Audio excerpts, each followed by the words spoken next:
Hi. How's it going, man? Pleasure to meet you. See you, brother. Dude, solid beard. Thank you. Clean, man. I like the Clean. facial hair too. Thank you. It's a little grayer these days. But. Hey, but you know what? There's no problem with that. I just have to start off with saying you are one of my wife's favorite Superman. Oh, thank you.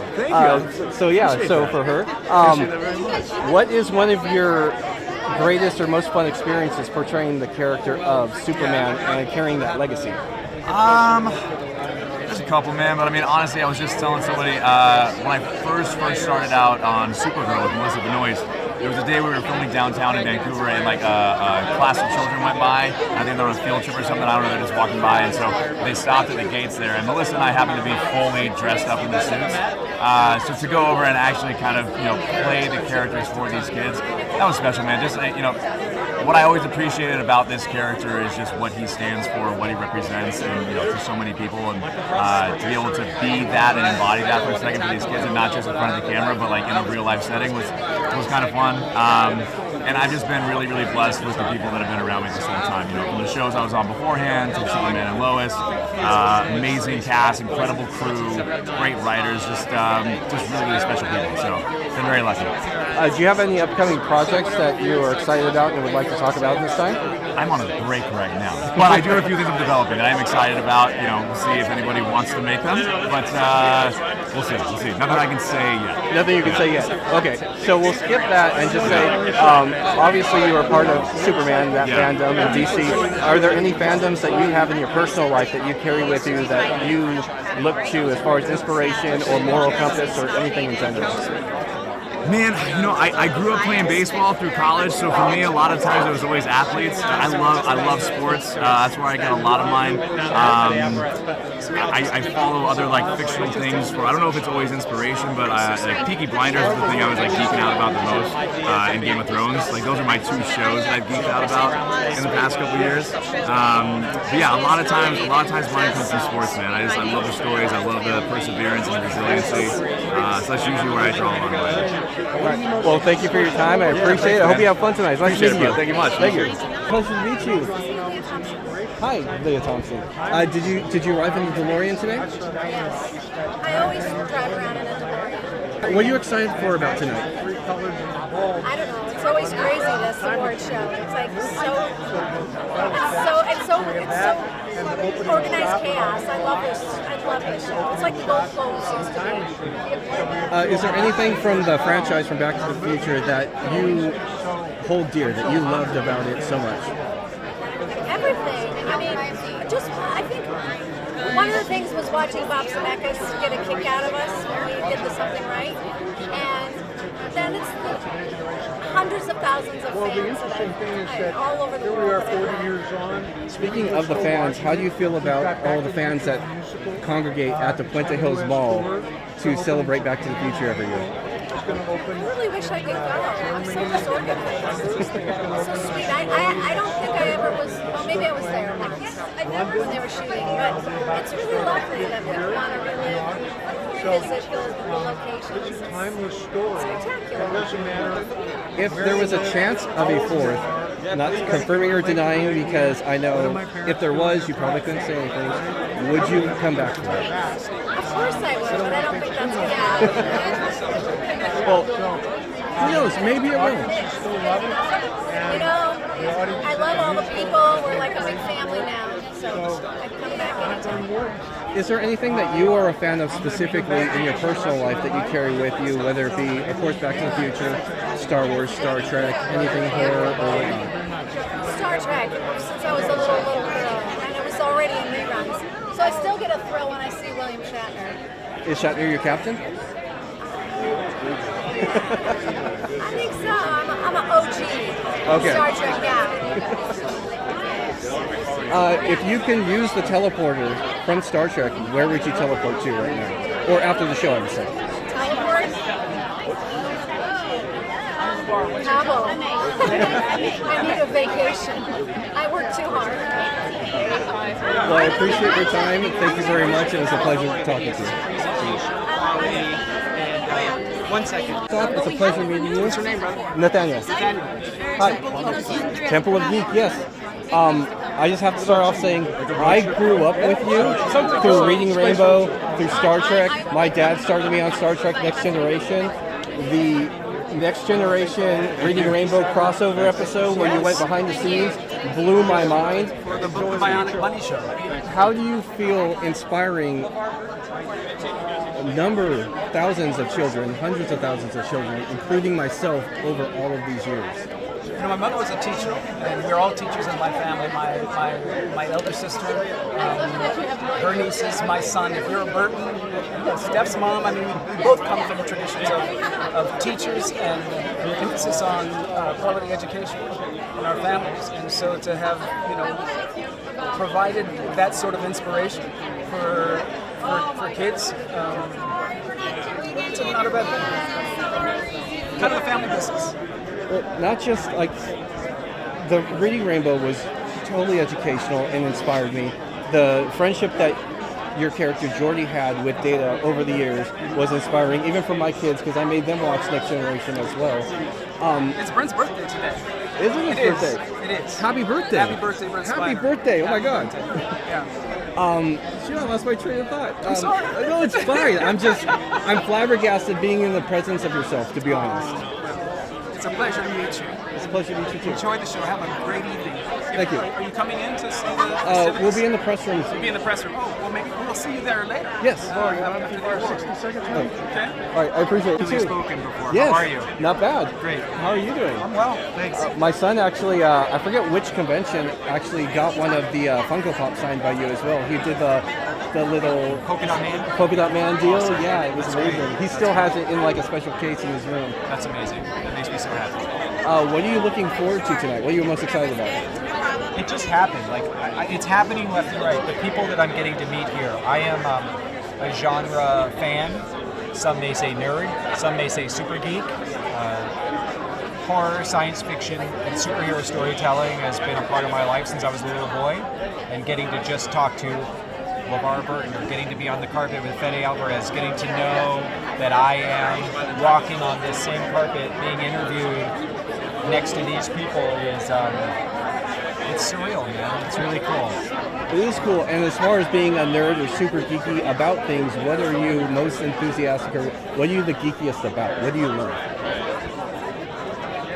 It shifts and changes. At the moment, I'm geeking out the most about horror. I have loved horror since I was a little boy. I love horror hosts. I love schlock horror. I love Hyde horror, drama, horror comedy.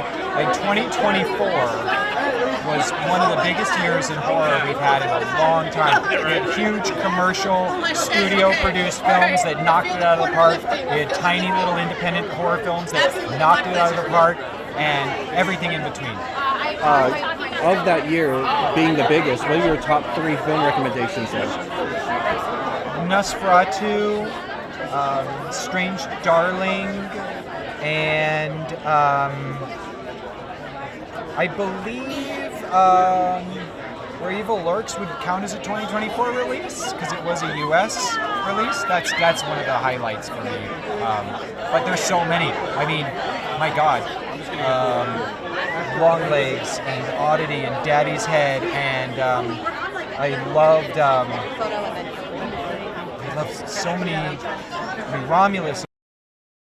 About all of a sudden, Mads. Did you see that? I did not see that. Oh my God! It's a one-take horror film. It's an entire movie that takes place in the midst of a party, zombie apocalypse, in one shot. One shot. They filmed this movie in one shot. It's genius. Yeah. Strange Darling was incredible too. Oh, it's. I said that. I love that movie. It's so good. Yeah. I mean, it looks gorgeous. Yeah. It's a beautiful movie. I loved it. Do you have anything in the works that you are excited about or can tell us about? Yes, I am in the midst of continuing to write a lot of comic books. Very excited about the following we've been building for Knights vs. Samurai, which is the series that I write, that I created, that is at Image. I am writing the current run of Creature Commandos for DC. I am writing a Venom story for Marvel, where I have Venom kick the crap out of Power Pack, and that was really fun. They let me do that. I have 2 new comics we'll be announcing shortly that I'm going to be doing with publishing and writing partners. And in the film and TV space, I cannot wait for everyone who's a science fiction fan to see Murderbot coming this year on Apple, which is a series that I did based on the Martha Wells book series. The Life of Chuck, the new film from Mike Flanagan, of which I get to have a fun little role in, and Dust Bunny, the newest film from Brian Fuller, the newest project. It's the first feature film from Brian Fuller, and I'm so lucky I got to be part of his first feature. So there's a lot. I'm excited. I'm a lucky nerd. I'm in Nerdvana. Going back to comic books with DC, now that James Gunn is leading the DC, would you be willing to return if he asked? Would I be willing?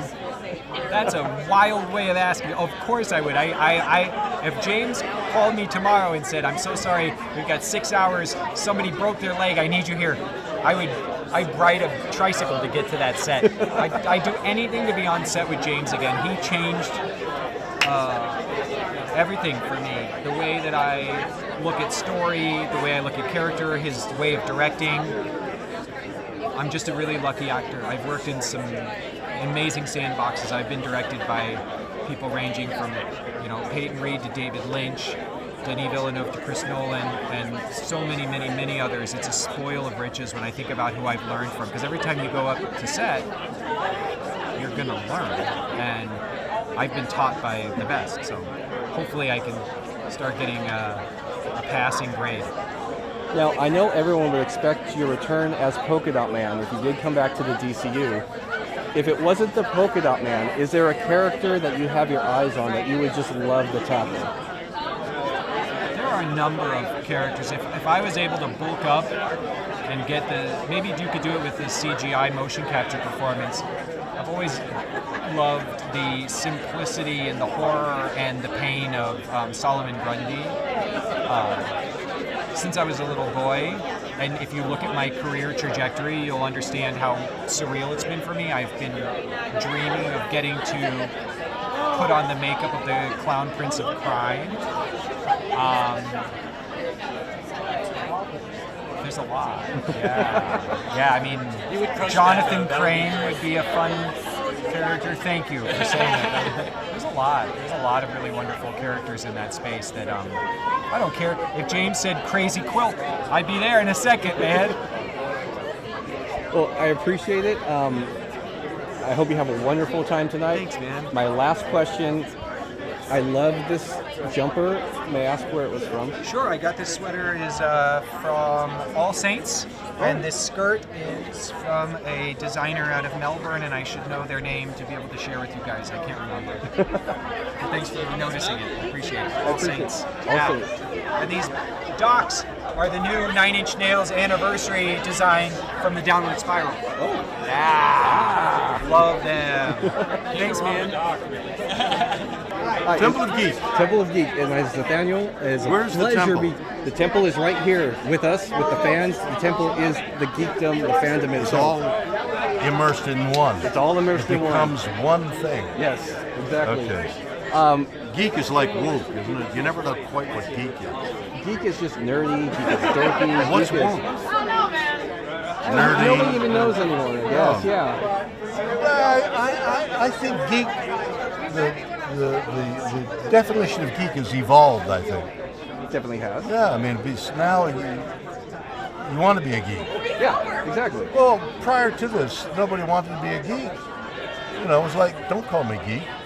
And now, hey, you think I'm geek? And now I'm a nerd. Now I'm a geek. Well, wait a minute. Is nerd different from geek? I think it all the same. So what is it? The Temple of Nerd or the Temple of Geek?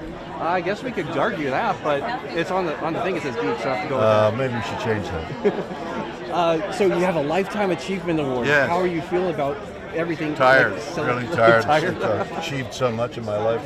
I'm fatigued. Well, I do have to say that you were my father's captain. He started out with Star Trek, got me on Star Trek. Yeah. You started him on his journey and me Yeah. on mine. I still have Fantastic. a Starfleet owner's manual that he That's gave me from the wonderful. 70s. You are a geek. I am a geek. And we all think it's all thanks to you, to be honest. Okay, I'll accept that. the lead that you took on the Enterprise and other things just gave a lot of inspiration to a lot of people, not just to be themselves or to be a geek, but also as a moral compass, because that show and all the values that people took from it. Thank you. It's just Appreciate it. honestly amazing, and thank you for everything you've done. Pleasure to talk to you. Pleasure to meet you. I'm sorry to leave you. No, it's fine. I get it. No, thank you for being here.